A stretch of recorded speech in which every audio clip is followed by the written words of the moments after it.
생명 나눔 인식 개선 교육 진행해 주실 그 공희연 강사님이십니다. 안녕하세요. 반갑습니다. 네, 안녕하세요. 반갑습니다. 네, 일찍부터 들어오셔가지고 기다리고 계시네요. 고맙습니다. 우리 김영동 할아버님도 들어오셨네요. 아마 2시쯤 좀 넘어서 시작해야 될 것 같아요. 오늘 총 몇 분 정도 되나요? 저희가 평소 한 8분에서 10분 사이로 들어오시거든요. 네네. 꼽아졌네. 그렇게 될 것 같아요. 이번에도 아마 그렇게 될 것 같아요. 네, 알겠습니다. 지금 4분 들어오셨고요. 네. 조금만 더 기다렸다가 진행을 하도록 하겠습니다. 네, 알겠습니다. 네.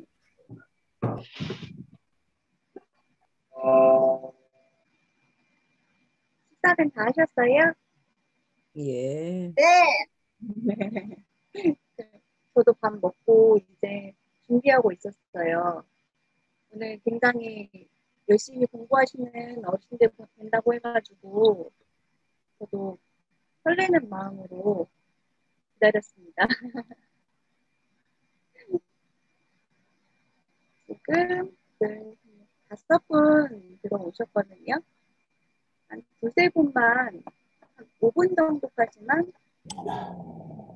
네, 알겠습니다. 5분 정도까지 기다렸다가 진행할게요. 지금 6분 들어오셨거든요. 곧 다 들어오실 것 같아요. 이제 아마 한 분이 더 들어오실 텐데 일단 진행하시다가 들어오시면 그때 확인해도 괜찮을 것 같습니다. 아, 그럴까요? 시간이 됐으니까 하도록 하겠습니다. 김선복 할머니가 지금 비디오가 안 켜져 있거든요. 네, 지금 제가 공지 한번 어르신들한테 먼저 말씀드릴게요. 네. 어르신들, 오늘은 제가 저번에 말씀드렸던 대로 카메라를 죄송하지만 다 켜주셔야 그 하단 부분에 비디오 시작 있으시죠? 그거 눌러주시면 되세요. 김정희 어머님 되셨고, 김순복 어머님, 김명주 어머님 카메라 켜주셔요. 카메라 비디오. 네, 되셨습니다. 나머지 어르신들은 다 되어 있으셨고 네. 수업 진행해 주시면 될 것 같습니다. 네. 네, 일단 안녕하세요. 반갑습니다. 저는 오늘 생명 나눔에 대해서 강의를 진행할 공희연이라고 합니다. 처음 뵙게 돼서 반갑습니다. 반갑습니다. 반갑습니다. 반갑습니다. 포천 노인복지관에서 웰다잉을 주제로 강의를 듣고 계시는 분들이라고 들었어요. 맞으실까요? 네. 네, 저는 일단 오늘 생명 나눔에 대해서 여러분께 간단하게 좀 소개를 드릴 거고요. 오늘 배울 내용에 대해서 간단하게 먼저 좀 소개를 드릴게요. 일단 제 소개를 조금 드릴 거고요. 그 다음에 생명 나눔에 대한 우리가 알고 있는 인식들, 어떻게 생각하고 있는지 그 이야기를 나눠볼 거고요.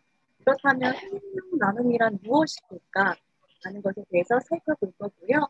그 다음에 우리가 생명 나눔에 대한 오해를 하고 있는 것과 진실로 알고 있는 것들에 대해서 한 번 더 짚어볼 거고요. 생명 나눔을 그러면 어떻게 실천할 수 있을까? 그런 사례들이 무엇이 있을까? 우리가 살펴볼 예정이고요. 그리고 이 실천 방법은 어떻게 하나까지 살펴보고 마무리를 하겠습니다.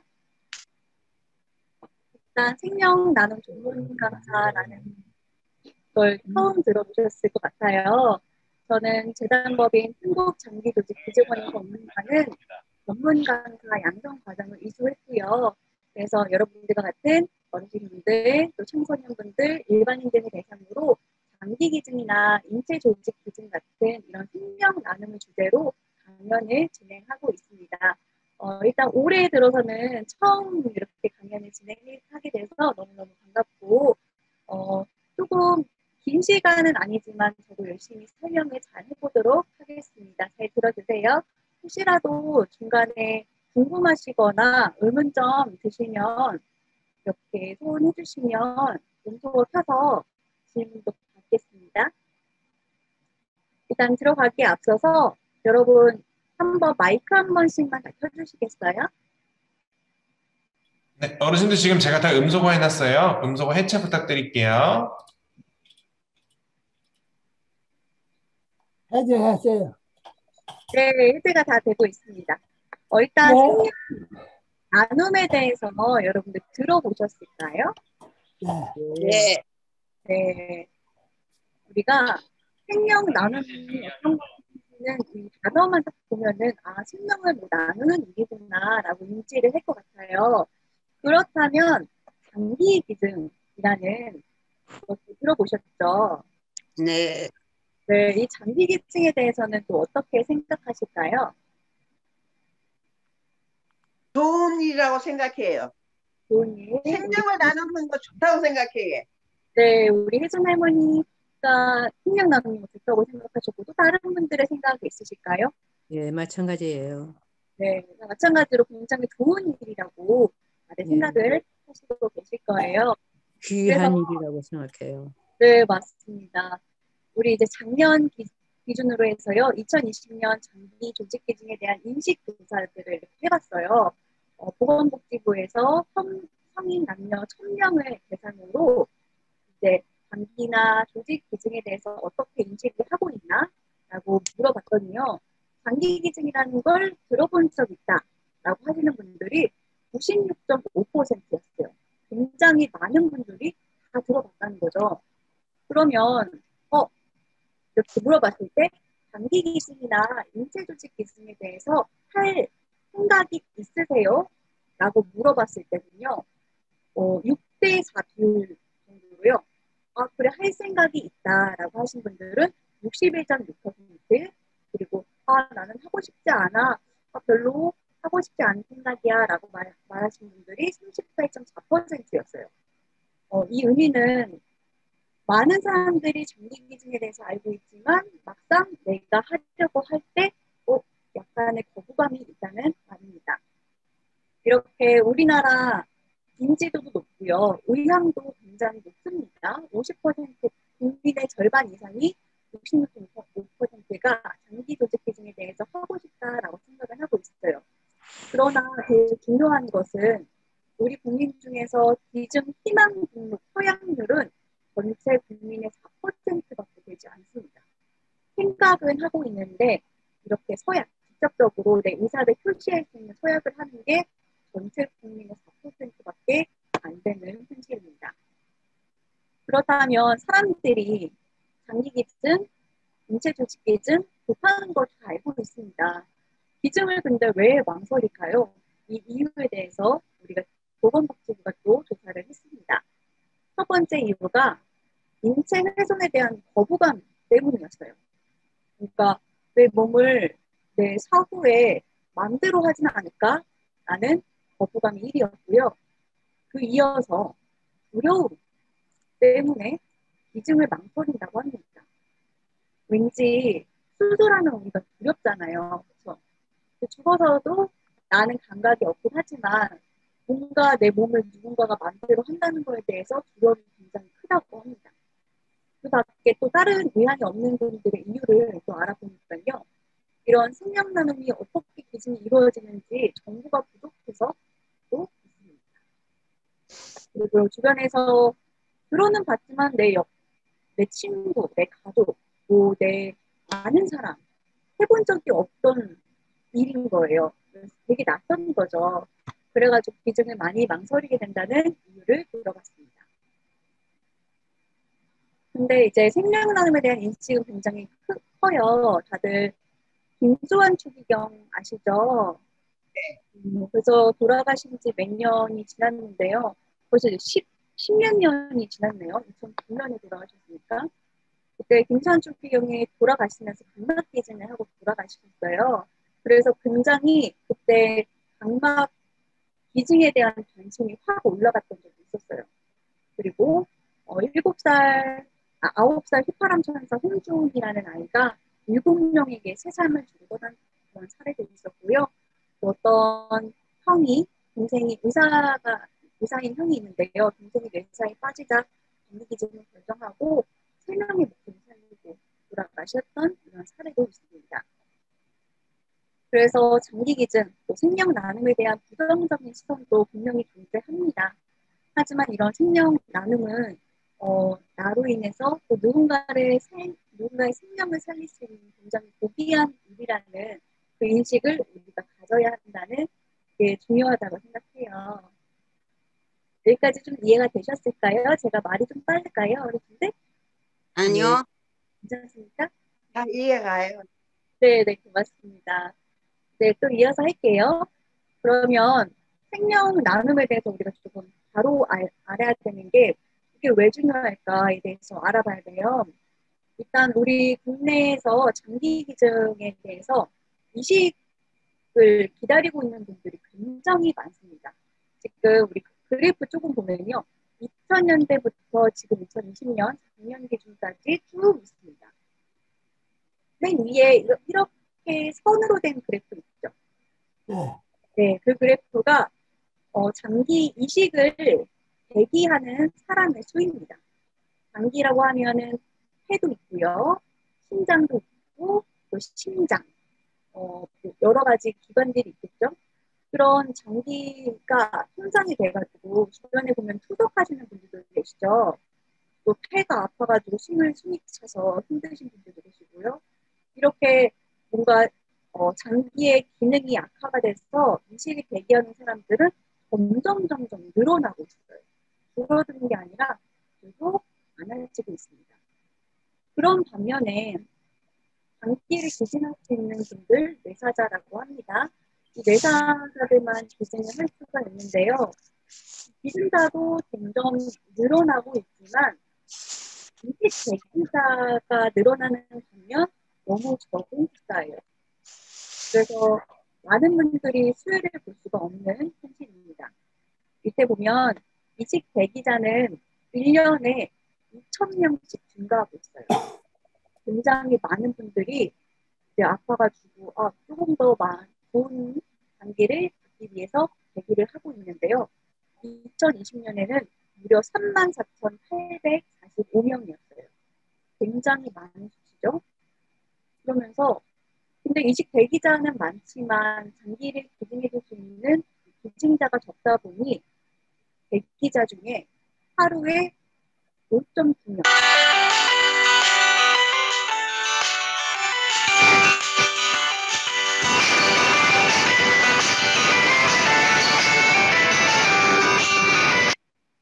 전화가 왔나 봐요.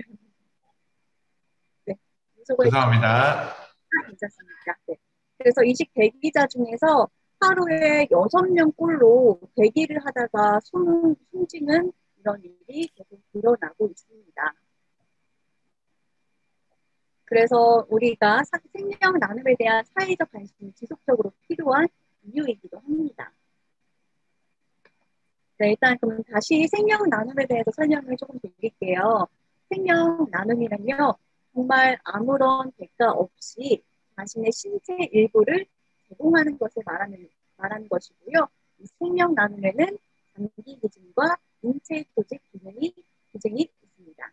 그러니까 타인의 생명을 살리기 위해서 정말 어떤 대가 없이 나의 일부를 제공하는 것을 생명 나눔이라고 합니다.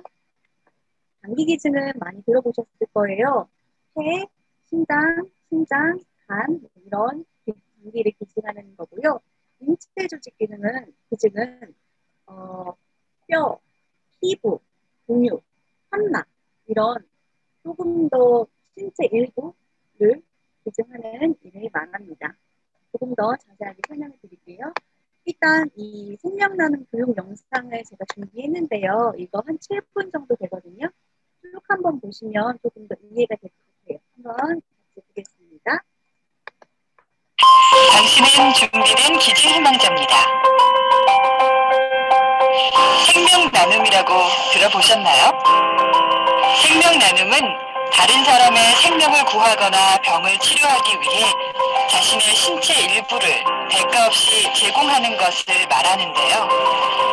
이 생명 나눔에는 장기 기증, 인체 조직 기증, 조혈모 세포 기증이 있습니다.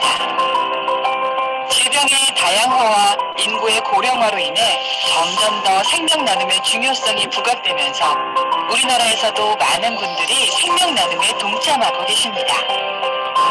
하지만 이런 소중한 나눔에도 불구하고 여전히 우리의 이식 상황은 어렵습니다. 2019년 말 자료에 의하면 우리나라에서 장기 이식을 기다리는 분들은 약 4만 명인데 반해 뇌사 장기 기증자 수는 450명으로 많은 분들이 제때 장기를 이식받지 못해 안타깝게 생을 마감하고 있습니다. 게다가 인체 조직 이식의 경우에는 기증자가 매우 적어 조직 이식제의 82%를 외국에서 수입하는 실정이죠. 오늘도 고통 속에서 하염없이 기적을 기다리는 이들에게 여러분들의 장기, 인체 조직, 조혈모 세포 기증은 새로운 희망입니다. 그럼 세상에서 가장 가치 있는 나눔인 생명 나눔에 대해 지금부터 함께 알아볼까요?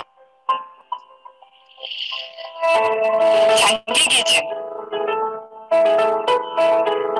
장기 기증이란 뇌사 상태에서 심장, 폐, 간, 신장, 췌장, 췌도, 소장, 손, 팔, 발, 다리 등을 사후에는 안구를, 생존 시에는 신장, 간, 췌장, 췌도, 소장, 폐의 일부를 기증하는 것입니다.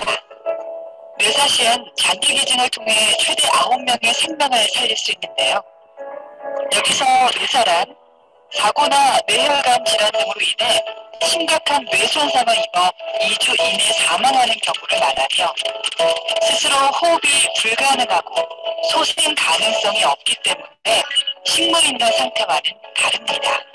2007년 크리스마스 날 링 위에서 쓰러진 복싱 챔피언 최효성 선수를 기억하시나요? 당시 최 선수는 경기 직후 뇌출혈 증상으로 쓰러져 뇌사 판정을 받게 됩니다. 그러자 그의 가족들은 평소 어려운 사람들을 돕고자 했던 최효성 선수의 뜻에 따라 장기 기증을 결정하고 6명에게 새 생명을 주었습니다. 아낌없이 모든 것을 주고 떠난 챔피언. 그의 마지막은 또 다른 생명의 시작이 되어 우리 곁에 남아 있습니다. 인체 조직 기증. 인체 조직 기증은 뇌사 상태 또는 사후에 뼈, 연골, 근막, 피부, 양막, 인대, 건, 심장 판막, 혈관, 신경, 심낭을 기증하는 것입니다. 인체 조직 기증으로 최대 100여 명에게 건강한 삶을 선물해 줄 수 있습니다. 좀 더 쉬운 예를 들어볼까요?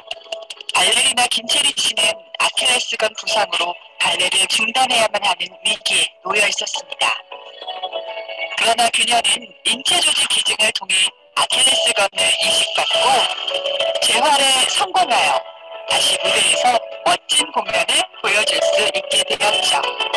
또 다른 사례로 뜨거운 물에 화상을 입은 2살 배기 아기가 인체 조직 기증을 통해 피부 이식을 받고 치료에 성공한 사례도 있습니다.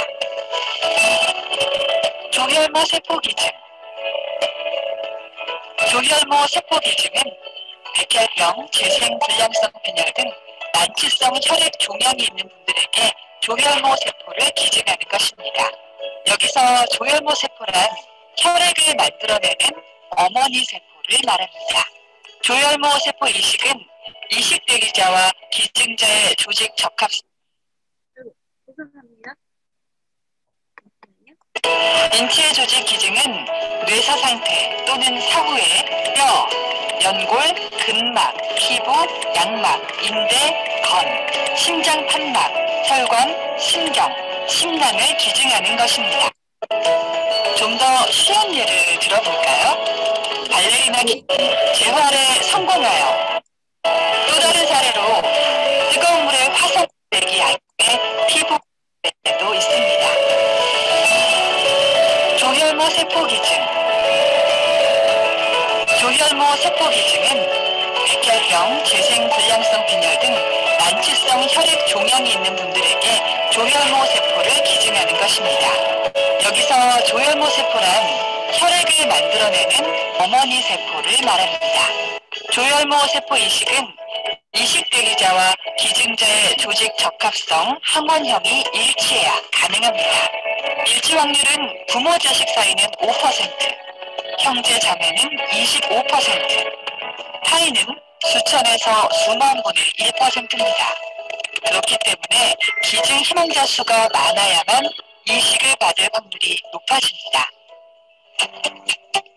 장기 기증, 인체 조직 기증, 조혈모 세포 기증의 첫걸음, 기증 희망 등록.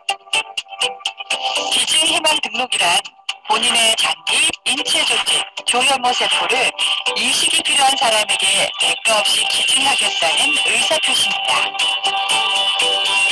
실제 기증 시점에서는 가족의 동의가 있어야만 기증이 가능하기 때문에 평소 본인의 기증 의사를 가족들과 이야기하는 것이 중요합니다.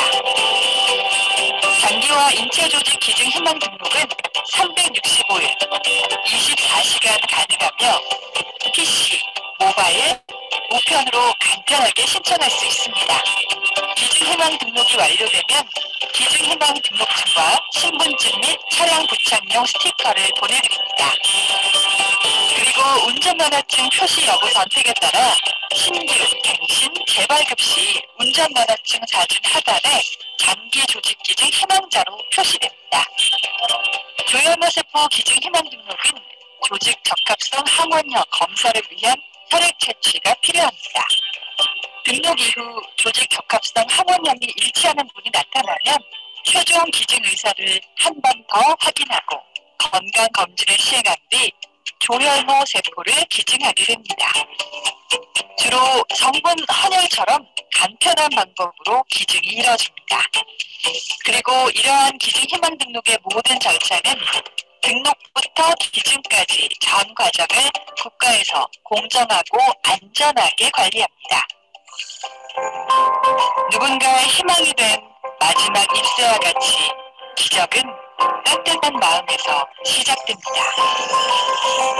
생명을 살리는 나눔으로 세상의 희망을 채워주세요.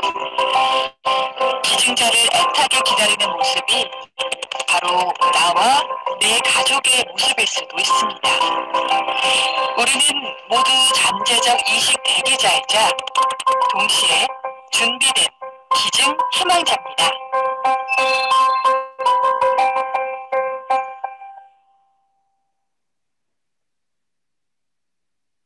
네, 영상 다 보셨어요? 중간에 네. 제가 잘못 예. 들어가지고 영상을 보니까 조금 더 이해가 되셨을까요? 네. 예. 네. 여기서 장기 기증, 인체 조직 기증, 또 조혈이요? 네, 이런 세 가지가 나오는데요.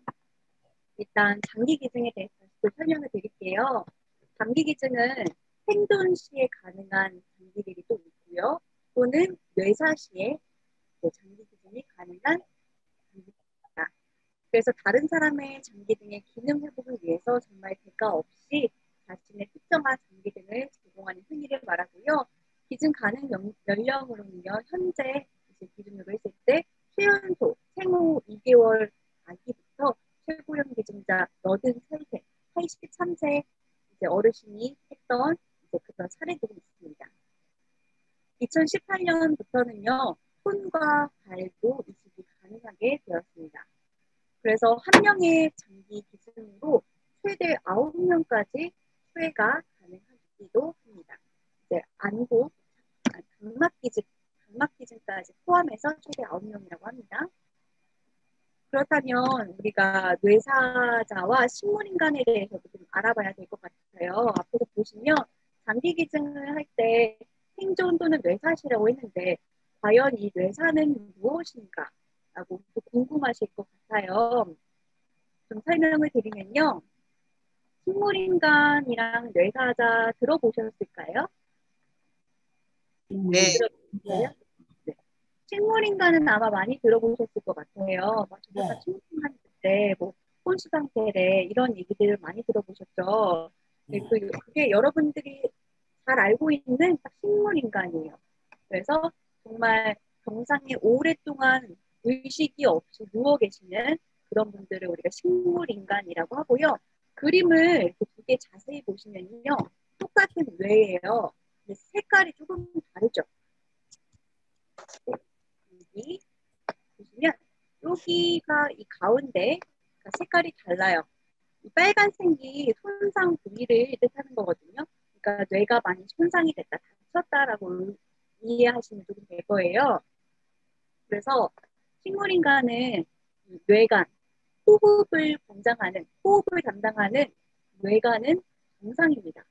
그래서 뭔가 움직임을 하는 머리의 다른 기능은 손상이 되었지만 호흡을 할 수 있는 이 뇌간은 정상이라서 자발적으로 호흡이 가능하고요. 반혼주 상태, 혼미 상태라고 합니다. 그래서 호흡을 할 수가 있기 때문에 목적이 없는 약간의 움직임 정도는 가능합니다. 그래서 혼자서 숨을 쉴 수 있기 때문에 수개월 또는 수년 동안 살아있을 수도 있고요. 회복 가능성도 있다고 볼 수 있습니다. 그래서 식물인간은 우리가 살아있는 사람으로 보고 있어요. 그렇기 때문에 장기 기증이 불가능해요. 왜냐면 살아있는 사람이 그 장기를 누군가를 위해서 기증할 수가 없잖아요. 네, 그래서 식물인간은 장기 기증을 할 수가 없습니다. 하지만 이 반면 뇌사자라는 그 환자가 있어요. 이 말 그대로 뇌가 죽었다라는 말이거든요. 뇌간이라는 호흡을 담당하는 뇌간이라는 이 부분도 손상이 되었기 때문에 혼자서 숨을 절대 쉴 수가 없습니다. 그래서 인공호흡기가 무조건 필요하고요. 굉장히 심한 혼수 상태에 빠져 있어요.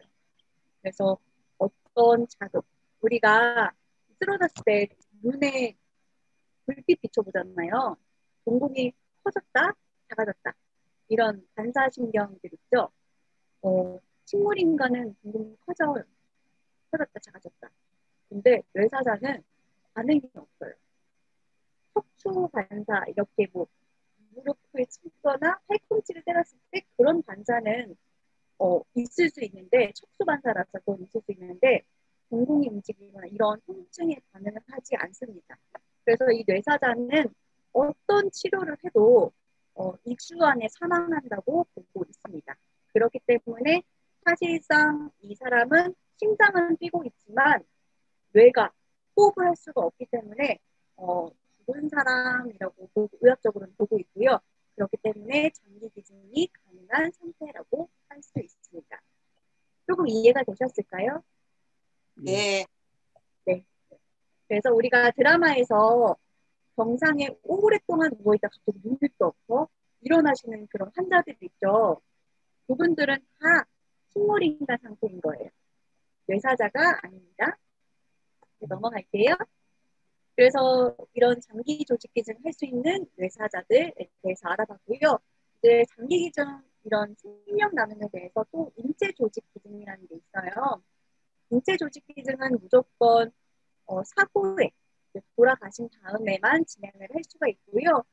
피부, 뼈, 연골, 그리고 근막, 혈관, 심장 판막, 인대 이런 되게 미세한 조직들을 기증하는 것이고요.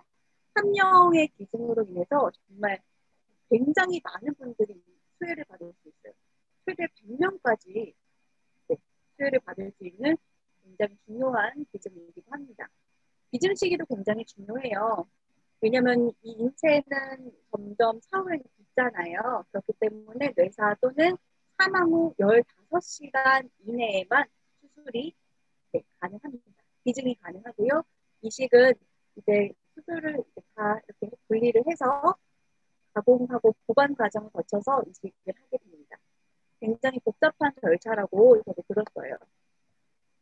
그래서 인체 조직의 쓰임새 보면요, 이제 골육종 같은 뼈 손상 그런 분들에게 뼈가 쓰이기도 하고요, 인공관절에 쓰이기도 하고, 피부는 이제 화상 입으신 분들이 있죠.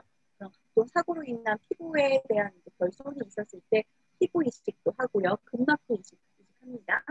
또 연골 같은 분들은 이제 어르신들 오래 이제 하면 연골이 많이 닳잖아요. 퇴행이 되잖아요. 그런 분들한테 연골도 이식이 될 수도 있고요. 심장 판막, 이제 심장을 문을 닫아줘야 되잖아요. 피가 왔다 갔다 하려면 그런 판막도 이식할 수가 있고요. 여성이 출산 후 혈관의 안쪽의 막을 양막이라고 하는데 이런 양막 각막 손상이나 뭐 난치성 안구, 네, 눈의 질환을 하는데 쓰인다고 합니다. 이거 굉장히 조금 더 어려운 내용이기 때문에 나중에 한 번 더 보시면 좋을 것 같아요. 그렇다면 이제 생명 나눔을 하고 나서 장기 기증을 하고 나서 기증자에 대해서 어떠한 지원이나 예우가 있을 거예요. 왜냐하면 굉장히 고귀한 일을 하셨고 숭고한 일을 하셨기 때문에 이 나라에서도 굉장히 감사한 일이기 때문에 이런 지원이 들어갑니다. 그래서 기증이 이루어지는 중간중간에 가족 지원이 들어가는데요. 첫 번째 이제 장례 절차 안내는 정보 제공을 해줘요. 일단 장기 기증이라는 게 생존 또는 뇌사 시에 가능하다고 말씀드렸잖아요. 그래서 뇌사 상태가 되면은 무조건 병원에서는 오늘 한국장기조직기증원에 대해서 알릴 의무가 있어요. 그래서 이 조직기증원에 대해 뇌사자가 발생했습니다라고 알림이 가요. 그러면은 이 기증원의 코디네이터라는 선생님이 있어요. 우리 병원의 간호 선생님들이 있듯이 기증원의 코디네이터 선생님들이 뇌사자가 발생하면은 병원에 일단 투입이 됩니다. 그래서 이제 가족들이 상의를 거쳐서 의사 선생님이나 가족들끼리 상의를 거쳐서 장기 기증에 대해서 결정을 하면 이제 그 코디네이터 선생님이 이제 앞으로 어떤 절차를 거쳐서 장기 기증이 이루어지는지 지원의 방향과 이런 정보들을 제공을 해줍니다. 사실 우리가 장례를 많이 치러보지 않았잖아요. 장례를 굉장히 처음 겪으면 어떻게 해야 될지, 그러니까 누군가의 죽음이 났을 때 어떻게 해야 될지 굉장히 힘들수설 어떻게 해야 될지 모르는 그런 상황에 되게 도움을 주십니다. 그리고 기증자가 이제 뇌사 장기 기증 후에 그 병원에서 장례식장을 치를 수 있고요. 아니면 우리 동네에서 장례식을 치르고 싶다 하면은 기증자를 이송하는 지원하는 사업도 하고 있습니다.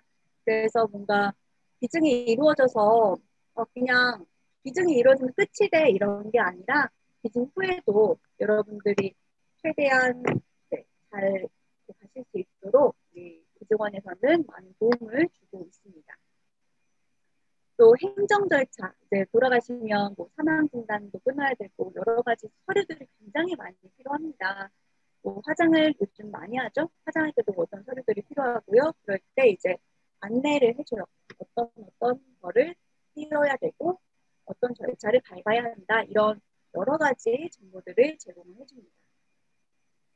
그렇다면 기증 중에는 이런 정보를 제공했는데 기증 후에는 나 몰라라 할까? 아닙니다. 네. 기증 후에도 끊임없이 한 1년 정도는 가족 지원이 들어가요. 그래서 기증자 지원금도 있습니다. 사실 이거는 어떻게 이제 사람의 목숨을 돈으로 이렇게 할 수 있겠냐 이런 얘기도 할 수 있을 텐데 그래도 굉장히 어려우신 분들도 있으실 거고 장례를 하면서 굉장히 생각보다 많은 돈이 들어갑니다. 이제 치료를 하면서도 계속 돈이 들어가는 이제 그런 상황에서 이제 기증자분들에게 조금이나마 도움이 되고자 이런 지원금이 들어가요. 그래서 장기 기증을 했을 때 장제비나 진료비에 관해서 전부 지원은 안 되지만 장기 기증을 했을 때는 540만 원 정도가 지원이 들어가고요. 인체 조직까지 했을 때 최대 720만 원까지 지원을 해주는 것으로 알고 있습니다. 그리고 이제 기증자에 대해서 예우 너무너무 감사한 일을 하고 떠나신 거잖아요. 누군가의 생명을 살리기 위해서 자신의 대가 없이 기증을 하고 돌아가신 거기 때문에 복지부 장관 명의의 생명나눔 증서도 발급을 해주고요. 명패도 줍니다. 또 이제 돌아가신 분은 그렇게 예우를 하고 또 살아남은 가족들, 유가족에 대한 지원도 같이 들어가요. 아무래도 갑작스럽게 돌아가시는 경우가 굉장히 많기 때문에 유가족들이 심리적으로 굉장히 힘들어해요. 예상하지 못했던 죽음을 겪었기 때문에 유가족끼리 모여서 모임도 할 때가 있고요. 이런 추모 행사, 1년에 한 번 정도 추모 행사를 통해서 서로가 정서적 지원도 하고 심리적 치유를 하고 있습니다. 그렇다면 이제 생명나눔에 대해서 여러분들이 알고 있는 진실과 오해가 있을 것 같아서 이 질문들을 조금 준비해 봤어요. 장기 기증 우리가 서약을 하잖아요. 서약을 하면 무조건 기증에 참여해야 할까요? 조금 자유롭게 한번 말씀해드려도 될 것 같아요. 우리가 장기 기증을 서약을 합니다. 그러면 서약을 했으니까 무조건 기증에 해야 할까요? 아닐까요? 어떻게 생각하세요?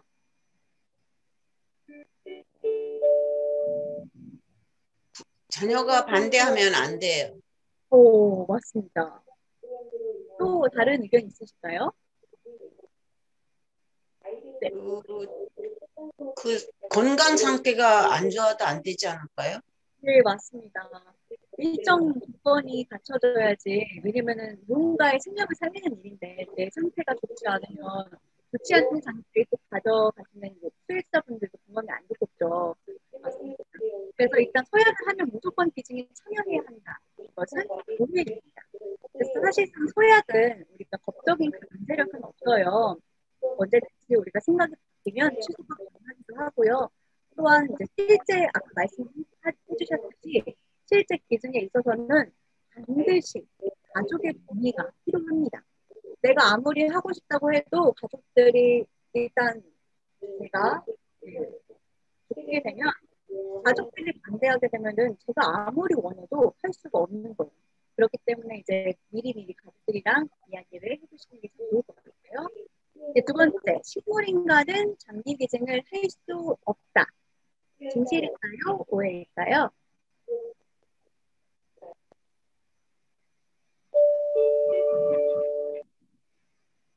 좀 어렵죠. 아까 식물인간과 제가 뇌사자 설명을 드렸는데요. 식물인간은 가능시 상태, 호흡이 가능한 상태였고요. 뇌사자는 호흡이 가능하지 않은 상태라고 말씀드렸어요. 그래서 식물인간은 들을 수 있잖아요. 할 수 있어요? 들을 수는 있잖아요. 네, 다른 건 맞아요. 장기 기증도 할 수 있어요, 그러면? 안 돼요. 맞아요. 정답입니다. 장기 기증을 할 수가 없습니다. 식물인간은 우리가 살아있는 사람으로 보기 때문에 뇌의 일부만 손상이 된 상태로 혼자서 호흡이 가능하고 생존 가능성이 존재합니다. 그래서 언제든 깨어날 수 있다고 말씀드렸어요. 안 깨어날 수 있지만 깨어날 가능성이 1%도 있기 때문에 기증을 할 수가 없습니다. 잘하셨어요. 식물인간은 네. 네? 식물 인간은 말은 들을 수 있잖아요. 없다고요? 들을 수 있다 없다라고는 확인이 사실 되진 않아요. 근데 들을 수 있다고 이제 알고 있어요. 네, 왜냐하면 기관들이 살아있기 때문에 다 들을 수 있다고 저도 알고는 있습니다. 근데 이게 의학적으로 어떻게 설명할 길은 없대요. 왜냐면 본인이 이제 깨어났을 때 이게 증언을 하면은 아 진짜 들을 수가 있구나가 되는데 그 증언이 안 되면은 확실하게 있다 없다라고 확실하게는 제가 아직 의사가 아니라서 말씀드릴 수는 없을 것 같아요. 네, 세 번째 뇌사자도 회복이 가능하다일까요? 불가능하다. 네, 맞습니다. 뇌사자, 네, 그 한자 그대로 뇌가 죽은 사람이기 때문에 회복 가능성이 거의 없습니다. 뇌 전체에, 그러니까 호흡도 하는 그 뇌까지 손상을 받은 상태로 회복이 불가능하고요. 2주 이내에 사망에 이르게 된다고 보고 있습니다. 네. 네 번째, 나이가 많으면 무조건 장기 기증을 할 수 없다? 아니야. 아니요. 아니요. 건강이 좋으면 괜찮지 않을까요? 오, 맞습니다. 너무 잘하시는데요. 네, 할 수 없지 않아요. 그건 오해입니다. 나이보다는 이제 기증자의 건강 상태가 제일 중요하고요. 그래서 건강 관리를 잘한 사람은 80세가 넘어서도 기증이 가능합니다. 아까 사례로 하나 얘기 드렸는데요. 83세까지 기증이 가능했던 걸로 지금 알고 있습니다. 그래서 건강 관리를 평소에 83세가 나오면 안 돼? 네? 83세가 나오면 안 돼? 아니요. 그러니까 나이가 중요하지 않다는 말이에요. 나이보다 신체 장기의 그 건강함이 제일 중요하다는 거. 90세도 가능해요? 네? 90세도 가능해? 90세도 장기가 건강하면 가능하다고 알고 있습니다. 근데 아직까지 실제 사례는 없었어요. 현재 나온 사례로는 83세가 가장 최고령이었습니다. 네. 근데 앞으로는 조금 더 늘어나지 않을까 싶어요. 그 83세 넘는 사람은 시중하고 보고 싶어도 못하겠네. 네, 아직까지는 사례가 없었어요. 근데 지금 이제 앞으로 우리 젊은 친구들도 다 어른들도 마찬가지로 건강에 대해서 관심이 많잖아요. 관리도 잘하시고. 그래서 조금 더 늘어나지 않을까라는 게 저의 생각입니다. 네. 다섯 번째, 이거 기증 후에 시신수가 장례식장 이송은 가족의 몫이다. 이건 진실일까요? 오해일까요? 오해인 거. 근데 전체 시신을 드렸을 때는 전부 다 거기서 해주는데 장기 기증은 잘 모르겠네요. 그래요, 그렇죠. 이게 사실 굉장히 매스컴에도 막 오해, 막 기증하고 나면 그냥 맘대로 한다 이런 뉴스 나와가지고 많은 분들이 오해하시고 있는 분들이 그 내용인데요. 가족의 몫은 아닙니다. 기증자 시신은 정성스레 다 수습하고요. 가족에게 인도를 해주십니다. 그리고 가족이 원하는 장례식장까지 이송 서비스를 지원하기도 합니다. 실제로 코디네이터 선생님이 같이 가주실 때도 있지만 워낙 바쁘셔가지고 같이 가지는 못하고 이제 그 구급차가 와서 이송하는 것까지 인사, 이렇게 목례한다고 하죠. 인사드리고 예우를 마지막까지 갖춰서 다 합니다. 그래서 모든 그 기증한다고 해서 이렇게 막 이제 끝났어 이런 게 절대 아니고요. 마지막까지 정말 예우를 다해서 네, 수습까지 다 도와주십니다. 일단 보시면 생명나눔 사례 기증자 이야기를 조금 살펴볼 거예요. 우리 굉장히 어린 친구예요. 딱 봐도 그렇죠. 19년 2월 부산의 이제 수영장에서 물놀이를 하다가 의식을 잃은 채 발견이 됐어요. 하지만 100일 동안 의식불명 상태로 깨어나지 못했고요. 결국에는 이제 뇌사 판정을 받고 자기 또래 친구들에게 간, 심장을 나눠주고 가족과 이별을 하게 되었어요. 이제 여기는 100일 동안 의식불명 상태였다고 했잖아요. 처음에는 아마 식물인간 상태였을 거예요. 근데 이제 점점 손상이 되다 보니 뇌관까지 손상이 되어서 뇌사자가 된 사례입니다.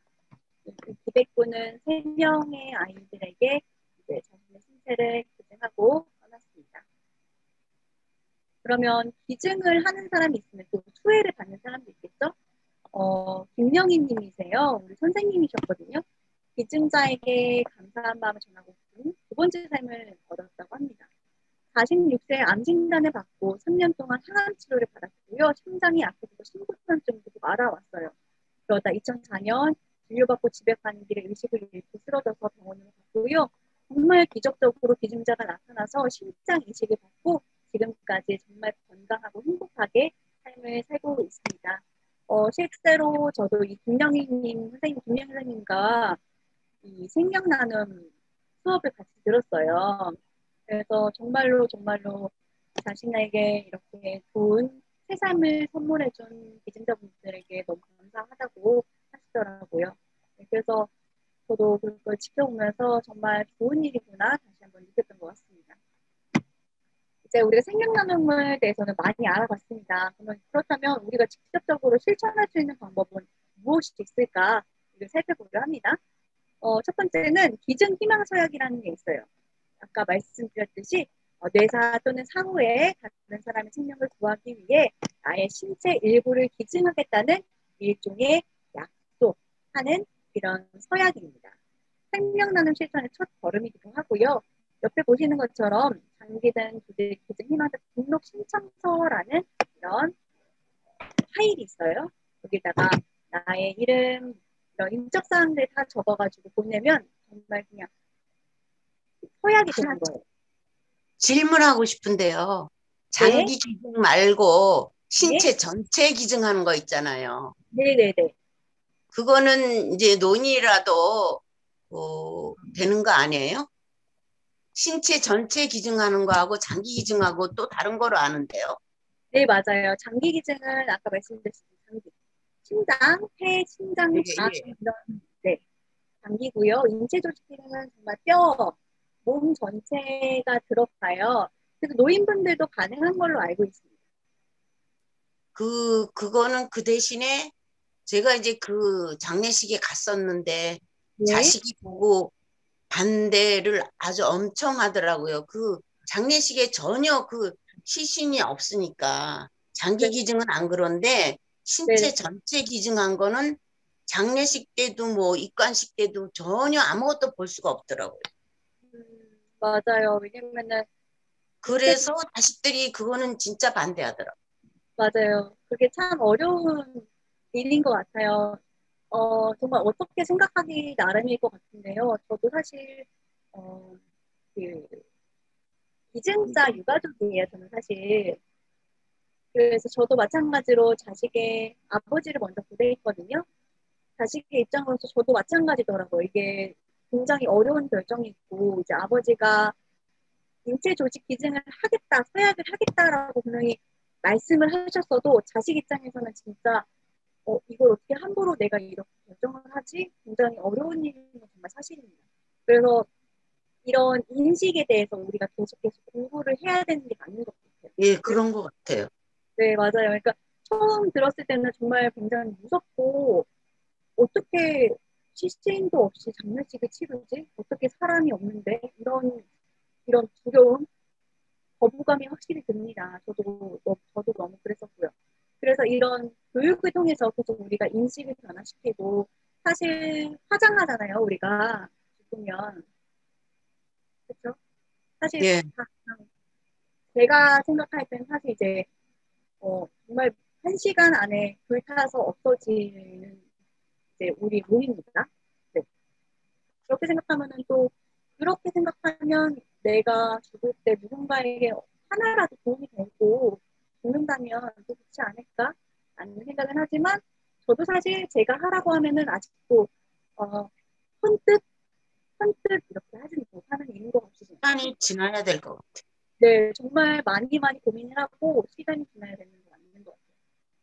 그게 이제 맞습니다. 정말 중요한 얘기 해주셨어요. 네, 김혜진 어머니. 저기 한 가지 물어보겠는데, 네, 저는요, 장기 기증 이 등록증을 갖고 있거든요. 네네네. 근데 이제 제가 귀가 어두워서 말귀를 잘 못 알아듣고, 이 네, 글자가 너무 적어서 내가 지금 돋보기로 이렇게 보고 있거든요. 그렇구나. 네네네. 그런데 네, 지금 이렇게 듣기로는 장기 기증을 딱 하면 내가 만일에 뇌사 상태해 가지고 장기 기증하기 때문에 병원에 갈 거 아닙니까?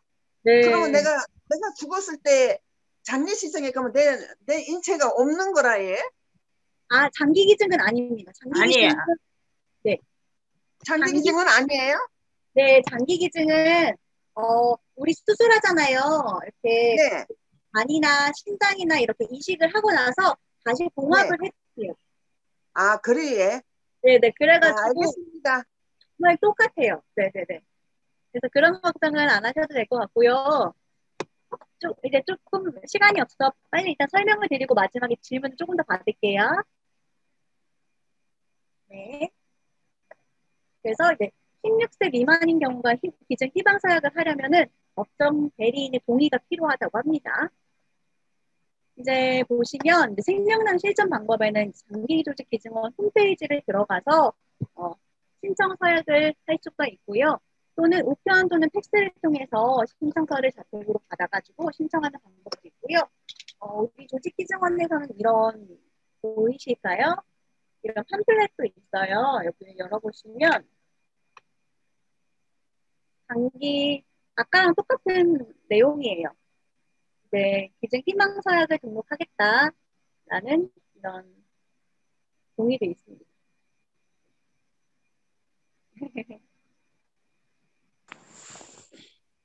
그래서 이렇게 우편으로도 신청을 할 수가 있습니다.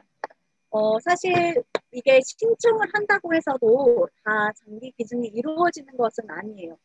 이제 사고에 돌아가셨을 때 뇌사자 많이 할 수가 있고요. 네. 그래서 저희는 그렇게 얘기를 해요. 유가족 입장에서 굉장히 장기 기증을 할 수 있는 건 굉장히 축복받은 일이다. 아무나 할 수가 없어요. 내가 하고 싶다고 해도 내가 노사자가 아니면 그때 진행이 되지 않기 때문에 정말 축복받은 사람들이 누군가를 위해서 또 열심히 이렇게 숭고한 일을 할 수 있다고 생각을 합니다. 이 영상은 조금 넘어가도록 할게요. 어떤 영상이냐면 이 한 명의 장기 기증으로 인해서 최대 9명까지 살릴 수 있다 이런 이야기입니다. 이 말씀을 드리고 마무리를 하려고 해요. 저는 작년 2월에 아버지가 갑자기 쓰러지셨어요. 집에서 정말 몇 시간도 안 돼서 저랑 심지어 얘기도 하셨거든요. 몇 시간도 안 돼서 갑자기 의식을 잃으셨고 병원으로 가니까 이미 수술을 할 수가 없는 그런 상태가 되어버렸어요. 그래서 저는 그때 아버지가 장기기증에 대해서 서약은 하시진 않았지만 늘 이렇게 저랑 얘기를 하실 때 장기기증에 대해서 되게 긍정적인 의견을 내비치셨어요. 장기기증하면 좋겠다. 뭐 김수환 추기경도 되게 그렇게 돌아가신 게 멋있다. 이런 얘기를 하셔가지고 아버지가 실제로 뇌사자가 되셨을 때 너무 당황스럽고 힘들었지만 아버지가 너무 갑작스럽게 돌아가신 게 누군가에게 이제 마지막에 도움이 되고 돌아가신다면 아버지는 그 자체로 정말 큰 일을 하신 게 아닐까라는 생각이 들었고 평소에도 누군가 도와주시고 이런 걸 좋아하시는 분이셔서 아마 좋은 결정을 내렸다라고 하실 것 같았어요.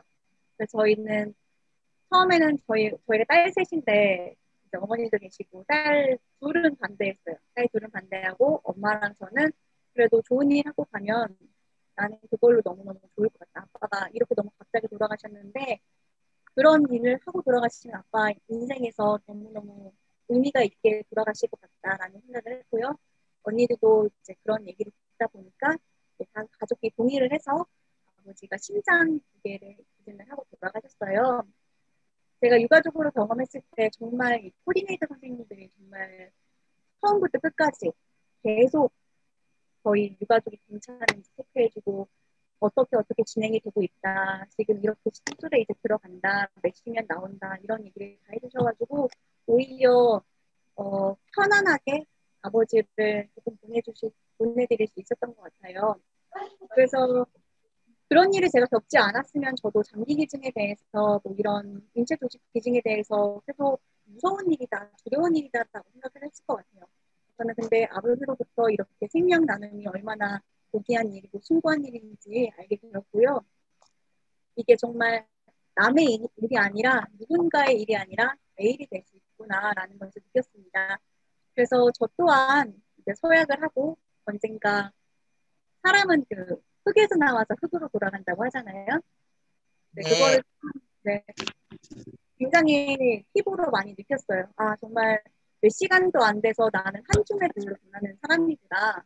이 육신은 지금 내가 갖고 있지만 내가 죽으면 정말 아무것도 할 수 없는 거구나. 그렇다면 내 육신으로 내가 죽었을 때 누군가에게 몇 명의 생명을 살리고 갈 수 있다면 정말 그것만으로 큰 일이겠다라는 생각을 했습니다. 그래서 우리가 이런 말을 해요. 생명나는 누군가의 끝이 아니라 또 누군가의 시작이라는 말을 하면서 오늘 강의를 마치도록 하겠습니다. 여러분들도 웰다잉에 대해서 공부를 하시잖아요. 그래서 많은 생각들을 하시고 계실 거라고 생각해요. 그래서 이런 장기기증 정말 숭고한 일에 대해서도 한번 생각해 보셨으면 좋겠고요. 오늘 너무 경청해 주셔서 감사합니다. 감사합니다. 네, 수고하셨습니다. 감사합니다. 혹시 또 질문 있으실까요? 혹시 어르신들 따로 질문 있으실까요? 네. 네, 조찬영 아버님. 아니, 나 먼저 거기 교육받을 때 작년에 신청을 했거든요. 네. 근데 그 카드 안 나와요? 네? 조찬영 네, 조찬영 아버님, 작년에 신청하신 거는 예, 예. 조찬영 아버님 답변 제가 이따가 드릴게요. 네. 혹시 다른 분들 또 질문 있으실까요? 예, 질문 있습니다. 네.